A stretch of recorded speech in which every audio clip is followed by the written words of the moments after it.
metodemu, jadi soal metode gue iki. Lapo kate kon rabi sik ta nyambut gawe sik, ngono to? Lho. Ya nyambut gawe karo rabi karo nyambut gawe lak ngono sik. Lah ngono sih urip iku. Ngono lho, kok aja mempersulit dirimu sendiri. Kon iku gak rabi, gak nyambut gawe. Jadi ya ngerti ya maksud saya. Ini Cak Nun, ngapunten boten pakai bahasa Jawa, boten lancar. Dan saya di Jogja itu sebagai mahasiswa. Kemudian saya pernah mensurvei ke ini tentang agama. Kemudian saya pernah survei ke Bihara, tempat ibadahnya orang Buddha. Kemudian saya pernah ke gereja, tempat ibadahnya orang Kristen.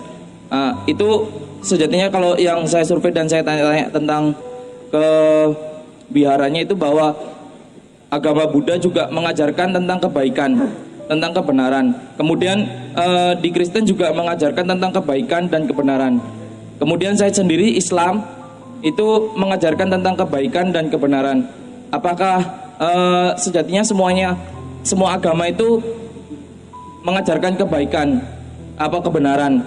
Apakah ada yang lebih kebaikan, agama yang lebih baik lagi, itu gimana Cak Nun? Kemudian apakah semua tentang agama itu bisa difikirkan dengan akal? Gitu, terima kasih. Oke, dua jawaban. Karena supaya langsung pikirannya nyambung ya, tak jawab langsung. Pertama, agama itu gaenane sapa? Nah, sebutkan ciri-ciri bikinan Allah. Misalnya ono kewajiban ibadah mahdhah. Yang menentukan kon sembayangku sapa, sing gawe gerake sapa? Allah dhewe ngongkon Kanjeng Nabi terus awake dhewe niru lak ngono. Itu namanya ibadah mahdhah. Kalau ndak punya ibadah mahdhah itu bukan agama. Ya, ini sih ya.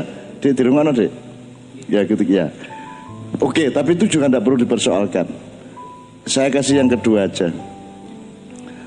Karena Allah kan secara bertahap menurunkan nabi-nabi. Puncaknya atau mutakhirnya khotamal ambiyanya siapa?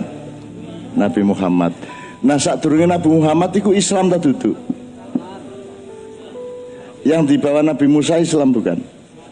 Yang dibawa Nabi Isa, yang dibawa Nabi Daud, yang dibawa Nabi Ibrahim, bahkan Nabi Adam Dewi Muslim taga, malaikat Muslim taga. Nah, jadi agama jane ono piro? Nah, tapi aja ngomong untuk toleransi ke Indonesiaan terus itu disimpen dhewe ning jero atimu. Gampangane ngene. Islam iku kelopo. Jadi Kanjeng Nabi iki wis jangkep al yauma akmaltu lakum dinukum wa atmamtu alaikum ni'mati wa raditu lakumul islamadina. Jadi ku nek ibarat wiritan niku wis kelopo. Sebelum kelapa dia apa? Sebelum kelapa apa? Anda kenal kelapa enggak? Sebelum dia kelapa dia apa? Tegan. Sebelum tegan? Cengkir. Sebelum cengkir? Nah, aku takon, saya tanya, beluluk, cengkir, tegan, kelapa itu 4 apa 1? Berarti agama ada berapa? Nah, Islam itu kelapanya, yang lain-lain itu masih tegan, masih cengkir, masih beluluk. Cuman karena dunia tidak paham agama, ono sing agama beluluk, ono sing agama cengkir, ono sing agama tegan, sampean beragama kelapa. Monggo sak karepe dhewe, nek kate ngrakoti beluluk ya ngrakotno kono. Ketika jadi kelapa sudah jelas strukturnya dan sudah jelas manfaatnya. Kalau batoknya manfaat apa, sabutnya manfaat apa, airnya manfaat apa, kerambile manfaat apa, belarae, jane, glugune semua sudah bermanfaat. Maka dia menjadi lambang dari Praja Muda Karana atau Pandu. Gitu ya. Gitu ya. Oke ya, jelas ya. Tapi Anda cari sendiri, jangan saya disuruh berfatwa kepada Anda. Karena saya bukan tukang fatwa. Dan saya tidak mau nambah-nambahi kontroversi atau pertentangan antara fatwa satu dengan yang lainnya. Pokoknya Anda belajar sendiri. Yang mana yang agama, yang mana yang bukan agama. Tapi kalau bukan agama gak usah kok tuduh, kamu lah bukan agama, gak usah gitu.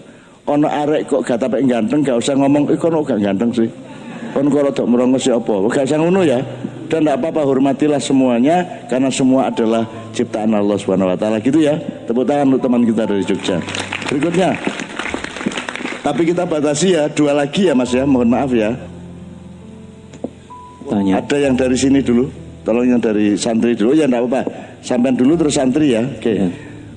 Asal cepet boleh, 4 boleh. Assalamualaikum warahmatullahi wabarakatuh. Biasa dipanggil Kang Mesin dari Lampung. Kami ingin menanyakan tentang permasalahan 2 perkara yang memang baik tapi sama-sama memiliki kelemahan. Untuk tentang menghafal Al-Quran kan itu sebenarnya juga baik. Cuma itu kadang kebanyakan kasus ini yang menghafal Al-Quran ini tidak mengerti seperti halnya tadi yang dicontohkan, seperti kata-kata wa ma arsalnakum illa tadi terusannya. Nah itu kan adanya adat hasar ataupun apa, seperti contoh la ilaha illallah dengan Allahu ilahun atau apa gitu. Nah ini kan untuk Al-Quran ini juga memiliki kelemahan tersebut. Ketika ditanya tentang permasalahan yang lebih spesifik seperti itu kan tidak mengerti. Terus untuk yang mengkaji ilmu pengetahuan pun juga seperti itu. Memang mengerti hal tersebut tapi dia juga hafal Al-Quran.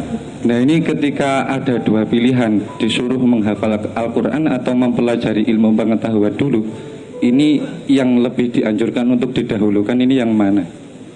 Karo ngono ae lho, repot sih. Lapo kate didhisikno kita iku kon ya karo-karone ae.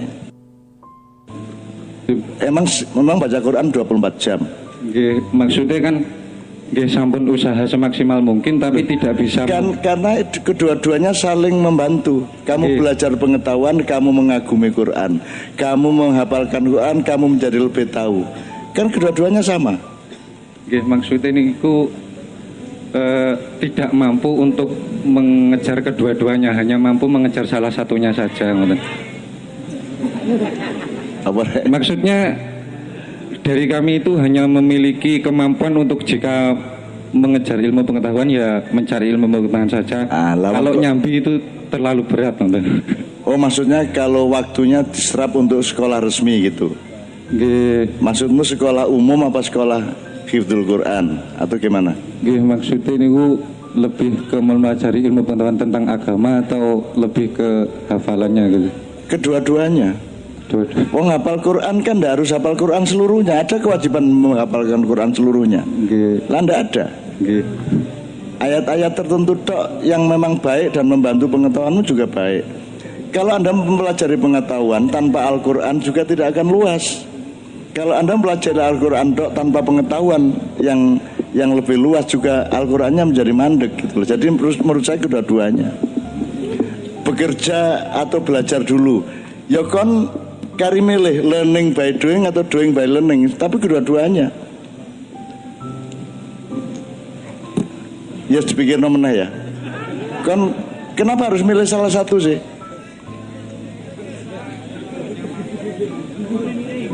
Enggak, kamu setiap orang mampu kedua-duanya. Tinggal kadarnya dikurangi. Nah, jane kaboten dikurangi tapi kerjakan kedua-duanya. Karena mau enggak mau pikirannya akan ke kedua-duanya. Misalnya dia membaca tadi ayat apa saja tadi, itu pasti pengetahuannya juga muncul. Kalau Anda belajar pengetahuan yang di luar Al-Quran, nanti akan muncul ayatnya juga. Jadi dia justru dialektis. Belajar Quran meningkatkan pengetahuan, belajar pengetahuan meningkatkan Quran, kan gitu. Kedua-duanya kerjasama. Metodemu, jadi soal metode gue ini. Lapo kadek, kon rabi sih tak nyambut gawe sih, ngono toh? Lho. Ya nyambut gawe karo rabi karo nyambut gawe lah ngono sih. Lah ngono sih urip iku. Ngono lho, kok ojo mempersulit dirimu sendiri. Kon niku gak rabi, gak nyambut gawe. Jadi ya ngerti ya maksud saya. Oke, berikutnya cepat. Ya, mana? Nama saya Imran Rosyadi dari Nganjuk. Jadi seperti ini, Pak. Tadi dikatakan bahwa tawasau bil haq yang saya terima, saya juga pernah menulis bahwasanya karena kebenaran saya menjadi salah. Jadi saya pernah terjun ke lapangan dan saya disuruh oleh koordinator saya bahwa saya harus melakukan suatu pekerjaan. Lalu itu saya lakukan dengan kebenaran yang menurut saya itu benar, dan saya diingatkan dan menurut koordinator saya itu adalah salah. Bagaimana saya sebagai bawahan itu menyikapi atas apa yang telah saya pikirkan bahwa itu benar, ternyata disalahkan oleh koordinator saya. Terima kasih. Ya, makanya sejak awal dipahami betul batas regulasinya atau SOP-nya. Ya. Jadi Anda jangan membawa kebenaran pribadi Anda kepada organisasi atau kepada kelompok. Kan gitu sebenarnya. Nek anjane kon ndek kuno misalnya bal-balan aturannya melok bal-balan. Nek Anda masuk satu program ya Anda taat kepada program itu. Meskipun Anda tidak terlalu sepakat sepanjang tidak melanggar akhlak dan akidah gitu loh, Dek. Jadi ojo egois, wong sekolah ae, Dek. Kon dadi sarjana nggawe skripsi, iku ojo kok paksakan pikiranmu. Pokoknya sing kira-kira nggarai dosenmu ngelulusno awakmu ngene lho. Ngono ae, ojo adek kok lawan, ojo adek gede-gede pikiranmu dhewe kok tono iku dosenmu gak paham kok tambah gak lulus kon. Jadi orang sekolah itu tujuannya menurut saya adalah membahagiakan ibu dan bapakmu nomor satu. Nomor loro baru golek ilmu, dan ilmu tempatnya tidak hanya di sekolahan, bahkan sekolah itu mempersempit ilmu sebenarnya. Sekolah-sekolah modern itu membuat Anda menjadi lebih sempit sebagai manusia. Jadi tujuannya kon kuliah iku loro, siji membahagiakan ibu dan bapak, loro cai gampang nyambut gawe. Ngono lho rek. Perkara ilmu karo Quran kon ngono lho. Ngono ya Dek ya. Jadi Anda juga jangan egois. Tidak harus karena itu kan tadi ketuane ae koordinator aja. Kon nganggota kok kate ya apa meneh Dek ya. Makanya dipahami kalau organisasi kan ada aturan bersama sudah. Nah, jangan memakai aturan pribadimu atau subjektifmu. Kira-kira gitu. Saya tidak bisa merespon lebih dari itu karena saya tidak mengerti masalah dan kasusnya yang sebenarnya. Ngono ya. Ya apa ya Dek ya. Ojo egois nuten ae angger gak ngelanggar akidah dan akhlak. Gitu ya, oke.